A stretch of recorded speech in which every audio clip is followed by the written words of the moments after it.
this video, we will show you how to troubleshoot and fix your browser is managed by your organization error on Google Chrome and in Microsoft Edge. Now firstly, you have to try to check your antivirus software and turn off the web shielded feature. Do this by opening any of your software, then select Explore, select the Web Shield tab, toggle the switch, and select 1 hour to temporarily turn off protection. Now if the issue persists, you can remove all the group policies from the user's account using Command Prompt. To do this, open Command Prompt with admin rights, type in the following command, press Enter, then execute the following command to reset the group policy.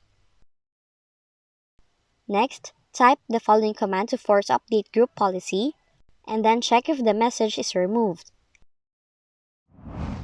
Lastly, reset Google Chrome.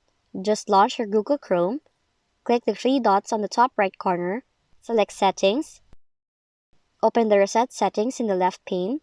Next, click on the Restore Settings to their original defaults. Click Reset Settings to confirm the action, and once done, relaunch the browser and check for any improvements. And that's how to fix the following error code on your Google Chrome or Microsoft Edge. If you found this video helpful, kindly like and subscribe. You may also click and turn on the notification bell so you can be notified from whenever we release new videos.